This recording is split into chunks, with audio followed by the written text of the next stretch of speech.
There's a recent trend going around all over TikTok. We see people putting salt into their water. Electrolyte salts have blown up. That market is going through the roof. There's podcasts on it, blogs on it. Everyone is swearing by salty water, but is it actually a good thing? Should we be adding salt into our water for better hydration? I'm gonna answer that question for you in today's episode. So what if I told you that even though you may think you are drinking enough water, you may still be dehydrated? Now, I'm not just talking about what you'd expect, like frequent headaches, dry skin, low energy, brain fog, constipation, bad breath. We already expect that. We know that that happens when we're not getting enough hydration. But there's other symptoms that we talk so much less about, and that's frequent UTIs, bad memory, weight gain, poor immune system. Those are all downstream manifestations of being chronically dehydrated. Now, the majority of us are dehydrated. Some studies believe it's up to 75% of America. And most of us don't even know it, right? We've been told to drink more water, but the water you may be drinking may not be hydrating you. But hold up, doc. I was on Instagram and there was a doctor on there saying you need to fill up your water bottle daily, stay hydrated. It's going to be the best thing for your health throughout the day. Yes, and you can see a nutritionist on a blog saying, drink more water. It is the foundation of health. Yes, and everyone needs to drink more water. I agree with that. I've been saying it since day one from being a doctor, even before that. But the more water we drink, are we really, truly being hydrated? Now, I'm going to give you the steps to move you from chronic dehydration to get truly hydrated. Salt. Salt is your friend, right? We've been demonizing salt for so long that we forgot how important salt is for our health. Well, yes, a lot of Americans are consuming too much salt and can be absolutely detrimental if we're consuming too much salt, especially in the processed food that we're getting it from, right? But those groups of people can benefit from salt reduction. Oftentimes, we're seeing the elevated pressure, blood pressure come down, especially through long-term consumption of really crappy processed food that are full of fat, full of salt, full of sugar, made that way to make you addicted, but also not understanding that if we have a clear, clean, healthy diet and a good level of salt, that's so beneficial to our overall health. And we need to really start getting into it. But we need it for cellular hydration, fluid balance in the body. We need it for muscle function. We need it for proper blood pressure regulation, proper nutrient absorption, right? Salt actually helps the transportation of glucose into the cells. It helps to transport amino acids into the cells. It helps regulate appetite, sugar cravings. And one of the most important things that salt is for is your brain. For brain function, you need it. The sodium ions actually in the brain are generating the transmission of signal from one brain cell to the other. That means your brain is faster communicating within itself and through the whole body with salt. But also, did you know that salt is utilized for just overall function of the brain? It helps you with memory, learning, processing your thoughts. It helps with the release of dopamine in the body for pleasure and satisfaction, serotonin in the body and the brain for better mood, GABA for reducing anxiety, relaxation, and acetylcholine for optimizing your digestion. You see how sodium hits on all the systems in your body. It's super important for your overall mood as well as your digestion. It also helps with the development of the brain for children. When your salt is too low, it has a systemic wide effect. You're going to see a higher level of triglyceride levels on testing, chronic activation of the system that modulates your blood pressure from the kidney. And if that's out of whack, you're going to have elevated blood pressure over time, which is going to put a strain on your cardiovascular health. Now, we don't want chronically high levels of salt in the body. Yes, it can have adverse effects, especially long-term. I just mentioned the strain on your heart. What happens is when we have elevated blood pressure for too long, it causes the same thing that would happen if we're rubbing our hands on a rough surface. It would callus. But an internal callus in the body, it happens in the blood vessels, is called atherosclerosis, right? So when there's an insult like blood pressure hitting the inside of your blood vessels, it's going to cause that callus or atherosclerosis over time. Now, in terms of proper hydration, we need salt. Now, water will not hydrate you as well as electrolyte-enriched water, especially if you're sweating. We need sodium, potassium, chloride, magnesium, all for proper hydration. And if you're drinking something like reverse osmosis water, which I do, it's removing all of those minerals that are going to be found in tap water, and also the crap, but also those minerals, and you want to be replenishing it. So when you wake up, fill up 32 ounces of clean water, right? And put in 1/3 of a teaspoon of salt. That's going to give you 500 milligrams of salt right off the bat to get your day started. Now, if you're going to be sweating profusely in the day, you have a heavy workout, you're going to hot yoga, you're going to the sauna, right? You're going to be sweating aerobically. You want to make sure you're bringing in more. So you could do the same thing again right before, 1/3 of a teaspoon and 32 ounces of water, and making sure you're hydrating yourself throughout this activity. If you're leading an active, on-the-go lifestyle like me, I want you to hear about one of my favorite new products out there. It's the NuZest Good Green Vitality. The supplement is a powerhouse for those of us that are always in motion. So it's packed with an array of essential nutrients, the full array, and it's fuel for your body's engine. So whether you're a fitness enthusiast or a busy professional or anywhere in between, it's going to provide you the energy and nutrition needed to keep up with that demanding lifestyle. So the beauty of Good Green Vitality lies in its simplicity. It's replaced a slew of individual supplements. You know, I talk about like not having 10, 15, 20 supplements you take a day, and it frees up space in your routine and in your kitchen. So 1 scoop a day, it's all it takes. I take 1 scoop in the morning, I put it in water, I mix it up, I drink it. It's the first thing I have in the morning. I hydrate myself, but I make sure that I'm getting good green quality powder in my body. You'll notice more energy, more clarity and focus throughout. And one of my favorite things that I notice from doing this green drink every morning is there's appetite suppression for sugar. I'm wanting less sugar because I'm getting a lot of these important vitamins and minerals, antioxidants, gut supporting nutrients in early in the day to keep me going. The thing I love about Good Green Vitality is when compared to other green powders out there, it's the highest quality for the cheapest price. It's an amazing one. It's my favorite one across the board. So if you want to check it out, go to nuzest.com and use the code DRG for 20% off of all products. That's nuzest.com. DRG is the code, 20% off. If you're beginning to feel dehydrated, your mouth is dry, your body's already been asking for water. So you want to make sure you don't even get to that place. You're staying hydrated while you're doing the activity. So which salt is best to up-level your water? Well, there's Celtic sea salt, there's Himalayan salt, there's table salt, and actually, nutritionally, they're not much different. Himalayan salt has slightly more sodium, Celtic salt has more trace minerals, both contain more minerals than table salt, but not much more. Really, the thing that I look for in the quality of salt is not in the mineral density, trace mineral density, it's really in heavy metals. Unfortunately, there's the risk of the accumulation of heavy metals in salt, those being aluminum, arsenic, cadmium, and lead. Now, my friend Lee Sajidi, Mamavation, actually did testing, third-party testing on this, independently taking 23 different popular salt products and sending them to an EPA-certified lab last year. And what she found was the presence of heavy metals, yes, but really was the one that stuck out was aluminum.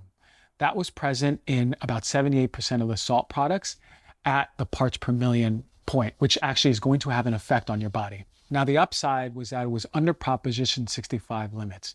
That means that none of the heavy metals were at elevated levels. But the thing about it is aluminum really has no established safe level.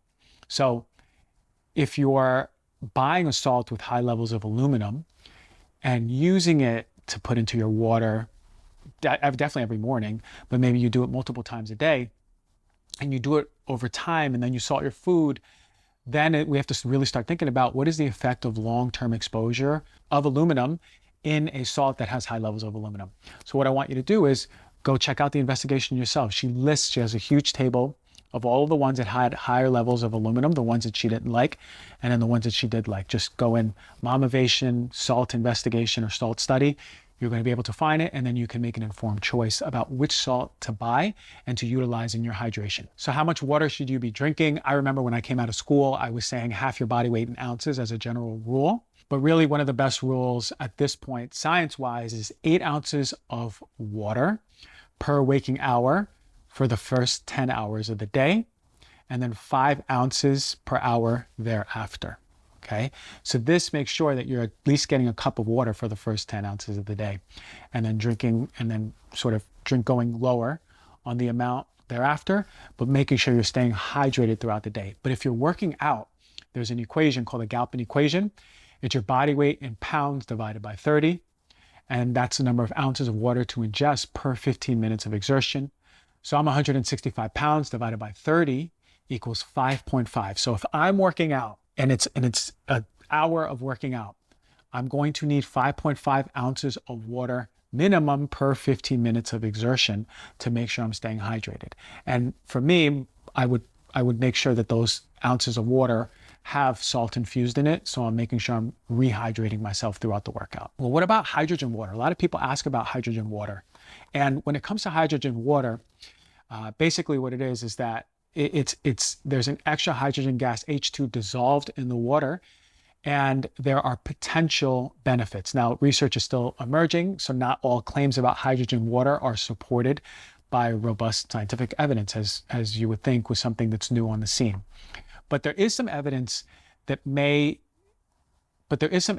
hydrogen water can have good antioxidant properties, which is something that we can all benefit from, considering how much oxidative stress we have from the air we breathe, the food we eat, the stress in our systems, helping negate a lot of that and protecting our DNA. It could have anti-inflammatory effects, especially on preliminary research, especially when it comes to chronic inflammation in the body, which we know is a risk factor for many diseases. May be beneficial at reducing the risk of metabolic syndrome in the body.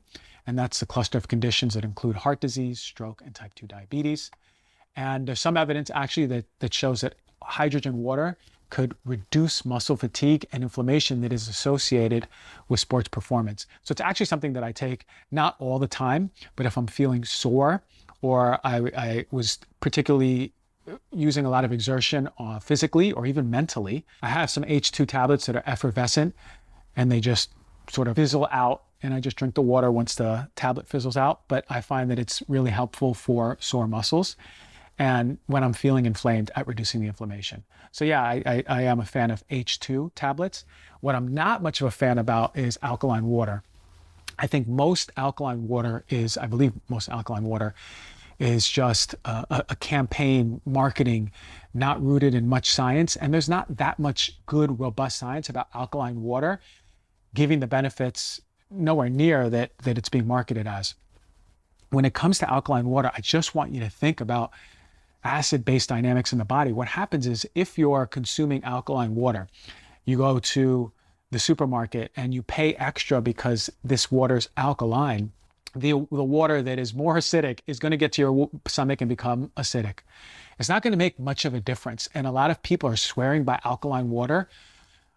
It's not going to change the alkalinity of your blood. Your body is way smarter than you. And your body is protecting you by making sure you're not getting too alkaline or getting too acidic. It's a very tight window for survivability that your body is operating by. So you can drink all the alkaline water you want. It's not really going to do anything for your blood alkalinity. So the last part is you want to get a good quality water filter. You may have heard me talk about it before. You may have saw on Instagram your favorite influencer talking about it and thought, do I really need a quality water filter? Is it worth the investment? And the answer is yes. And let this be your sign for 2024. Because for the love of God, stay away from tap water. And I mean this. There are a lot of different contaminants and chemicals in tap water, and I'm going to go into how they get in there. But if you think about just things that you'll commonly find in tap water, chlorine, chloramine, chlorine dioxide, those are all disrupting your microbiome, right? It's sanitizing the water, but it is sanitizing your gut at the same time. It's a problem. You have other disinfection byproducts like trihalomethamines, haloacetic acids, bromate, chlorite. You don't need to remember the names, but you should know that some of these are associated with cancer.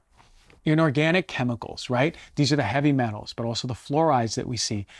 The chemicals in the water that are affecting your brain, your hormones, your energy, your reproductive system. We have organic chemicals like benzene. I talk about those in off-gassing chemicals that you have in your household, like that you find in couches or particle board. These are chemicals that are known to cause cancer. You have hormone disrupting chemicals that are found in water like BPA, PCBs, dioxin, vinyl chloride. Potent hormone disruptors that mimic estrogen in the body. Now everybody wants to live a long, happy life, right? We want to live long. But longevity isn't necessarily the be-all, end-all. What's more important to consider is a number of years that you're healthy without chronic or debilitating disease. That's called health span. And right now, the average gap between lifespan and health span is 10 years. I want you to think about this. People tend to live their last decade burdened by disease with a poor quality of life. But here's something easy you can do to increase your health span. You can take supplements, but high quality, science-backed, rigorously tested supplements. You want the best of the best. And that's where Momentous creatine and collagen come in. These are two supplements that work synergistically with each other to repair and power up your body. One of the most underutilized supplements out there is creatine, because it's not only just for muscles, it's helpful for your brain. Your brain loves creatine. It runs better, it focuses better, memory is better. Your full cognitive focus is better when you're on creatine. Now, when it comes to collagen, it's not only for your skin, it's also helpful for your gut. And how many of us are suffering with disrupted gut health? How many of us have inflammation in our intestines? Well, collagen is coming to help rebuild that tissue. So what makes Momentous superior to other brands on the market is that the collagen is clinically researched formula that delivers 15 grams of collagen that support type 1, 2, and 3 collagen. Not all collagen supplements out there support all types. You want something that's full spectrum. The creatine, meanwhile, uses creatine monohydrate. This is the gold standard that you see in studies across the board with no fillers, no additives. Trust is super important when it comes to supplements. When it comes to Momentous, it is an unparalleled commitment to rigorous third-party testing. You know I talk about that on the show so much. Independent certifications, ensuring that what you see on the label is what you're going to get in the product, and it's going to be pure and high quality. So if you're like me, you want to take supplements that are made by the best in the world, go to livemomentous.com, use the code DRG for 15% off of creatine and collagen and all their best-in-class products. That is livemomentous.com. Use the code DRG for 15% off. We have pesticides, herbicides, different hormones, antibiotics, medications like birth control and antidepressants that do get into your tap water. PFAS, those forever chemicals that we talk so much about on Teflon and even yoga pants, right? We talk about even microbial contaminants that can get in there like bacteria, viruses, and parasites. So what I want you to do after the show is go on Google, go to the Environmental Working Group Tap Water Database, right? Click it, scroll down, type in your zip code, and click the results and see how many contaminants are in the tap water for your city or for your town. And this is wild, right? Because at this point, we know that federal regulations say it's here to hit a safe and legal limit. But that doesn't mean that it's following the latest health guidelines for safety levels. And as per the Environmental Working Group, legal limits for contaminants in tap water have not been updated in almost 20 years. So some of you may or may not know, I moved to Ojai, California, right? Nice, serene mountains. The air is crisp. It's stunning. It's charming, beautiful place. Shitty tap water. Of the 22 contaminants in Ojai water, 10 were exceeding safe limits, with the lowest being 14 times the limit, and the highest of the group being 332 times the limit. It's crazy. And 9 out of those 10 that were above those limits of those chemicals in Ojai water are associated with cancer. So if you have a cheaper water filter, let's say something like a Brita, that's okay. But I want you to know that it's not necessarily removing the majority of those elevated chemicals in Ojai's tap water or in your town's tap water. But I would suggest getting those wheels turning now and saving to invest in a higher quality water filter. And the reason being is that a lot of these lower end water filters remove some of the nasties, but not all. It won't remove chemicals like fluoride, bacteria, viruses, nitrates, nitrites, heavy metals, some oil-based contaminants. Herbicides and pesticides are notoriously getting through some of those cheaper filters. Pharmaceuticals are as well. PFAS are as well. So what do you get? Well, there's different water filters out there. Some people have whole house systems. I think the over-the-counter cheaper ones are great too. There is the Berkey. Now, I spoke about the Berkey before, and I championed it for many, many years. And they've sent me and a lot of people I know, a lot of third-party testing over the years. And you look at it and it looks great, but now they're in a class action lawsuit because a lot of the chemicals that they were claiming to remove were on independent testing not being removed. So a lot of people, like me, my family, my friends, years ago, we got our Berkeys and we're happy with them. But then on independent testing shows that, hey, it's not removing everything they say they're supposed to. Although the charcoal-based filters can be really good, some of them like Berkey may not do the job that they're fully saying that they do. They should be removing and claim to remove all the pharmaceuticals. Most of the pharmaceuticals gasoline byproducts, microorganisms, all of those inorganic chemicals, those pesticides, herbicides, heavy metals, that what we'd expect. But the problem is that now I have trust issues after using the Berkey. So I actually champion much more of the reverse osmosis systems, which use a semi-permeable membrane, and it filters out all the contaminants in the water, bringing it to the new filter. So cleaning out sediment, dirt, but also all of the nasty chemicals that we're going to find, like pharmaceuticals, petroleum, microorganisms, the majority of the pesticides and herbicides, most of the fluoride in there. So at this point, I think one of the best things you can do is just have an over-the-counter, bang for buck, over-the-counter reverse osmosis system, cleaning out your water every single day. And I mentioned cleaning out your waters because by getting pure water, it's not going to necessarily hydrate you. I mean, you can go to brittle water and I can put salt in it and it's going to hydrate me. But it would be irresponsible to put this information out to you talking about water and hydration without talking about clean water. So that's the other side of it, making sure you're getting a good quality water filter. As I said, I prefer actually the reverse osmosis over the counter ones. I think they do a fantastic job of cleaning out most of the contaminants, if not all, out there. And what you can do is replenish that with your salt in the morning. You now know what to do, how to do it. If you're working out, how to replenish it. You can do the equation yourself, the Galpin equation yourself. Find out how much you need during a workout. And also, you know how much water to be drinking throughout the day. But ultimately, amongst all of this, it's about listening to your body. Knowing how it feels when you're hydrated, how clear your mind feels, how your skin feels, right? How your body, your mood, your brain overall, versus knowing and being sensitive to if you're dehydrated. The more you bring awareness to how you feel when you're dehydrated, the more you're going to be in communication with your body when it's telling you, hey, I need more water.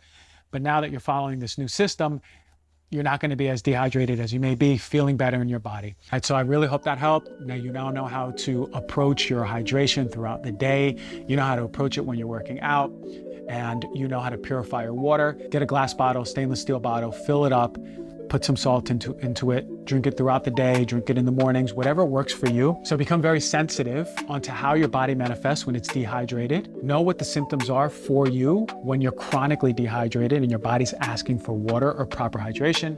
And then know how it feels in your body when you're hydrated. Know what it feels like when your cells are celebrating, saying, thank you for giving me the proper hydration. I am functioning at a high level. Get yourself hydrated. Hope you enjoyed this knowledge bomb. Thank you for listening.